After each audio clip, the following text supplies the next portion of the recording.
नागपुर स्थानक निर्वाचन क्षेत्र के चुनाव में शिक्षक भारती ने अतुल दिनकर राव देशमुख को अपना अधिकृत उम्मीदवार घोषित किया है। उनकी उम्मीदवारी को समाजवादी नेता कपिल पाटिल का समर्थन मिला है। अतुल दिनकर राव देशमुख ओबीसी आंदोलन के वरिष्ठ कार्यकर्ता, राष्ट्रीय सेवा दल के पूर्व महासचिव और शिक्षक भारती के वर्तमान विश्वस्त है। उन्होंने शिक्षा के निजीकरण, शिक्षकों के ठेकेदारीकरण और शिक्षा के अधिकार जैसे मुद्दों पर लगातार संघर्ष किया है। शिक्षक भारती ने शिक्षा का निजीकरण पूरी तरह बंद करने, मेडिकल इंजीनियरिंग सहित सभी उच्च शिक्षा आम लोगों के लिए निःशुल्क करने, शिक्षकों को सम्मानजनक वेतन देने, पुरानी पेंशन योजना बहाल करने और ठेका प्रथा समाप्त करने की मांग उठाई है। नागपुर विभाग के पदाधिकारियों ने सर्वसम्मति से अतुल दिनकर राव देशमुख की उम्मीदवारी का समर्थन किया है। साथ ही स्थानक मतदाताओं से उन्हें समर्थन देने की अपील की है।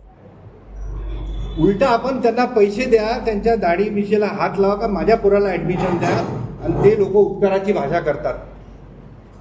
सरांचा फोन आला, तुमच्या पोराला ॲडमिशन दिली, 1 करोड रुपये फी आहे MBBS ची, सरांचा VIP कॉल आला म्हणून 10 लाख रुपये डिस्काउंट आहे।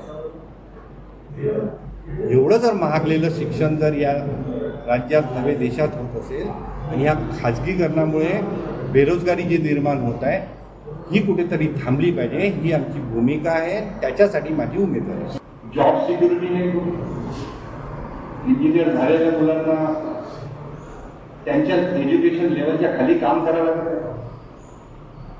ते महाराष्ट्रातच नव्हे तर संपूर्ण देशात हे जे वातावरण झालं या वातावरणाच्या विरोधात माझी भूमिका आहे।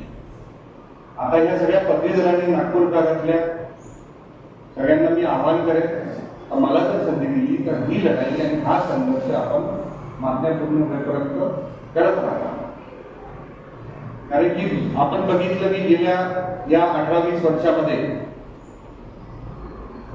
शाळा, कॉलेज खाजगीकरण ज्या पद्धतीने झालेलं आहे, जो त्यांच्याकडे भरपूर प्रमाणात पैसा झालेला आहे त्यांना, तेच लोक आज निवडणूक लढायची हिंमत नाही किंवा तेच लोक निवडणूक लढत आहेत, आपणही त्यांनाच निवडतो। या दोन्ही शक्तीच्या विरोधात पर्याय सामाजिक न्यायाची भूमिका घेऊन माझी उमेदवारी हा नवा पर्याय राहणार आहे।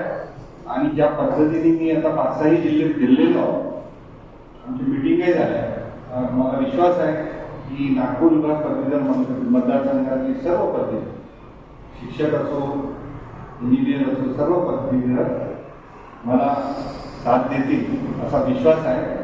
आणि जास्त घोडावयाला दूर नाही, पुढची खेळण्यात आपल्याला निकाल कळेल।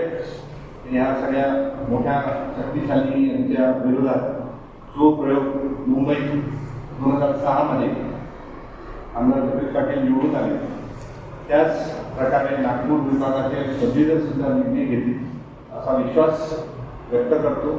आणि ह्या संपूर्ण प्रक्रियेमध्ये तुमचं सहकार्य, तुमचा साथ लाभेल ही आशा पण व्यक्त करतो। धन्यवाद।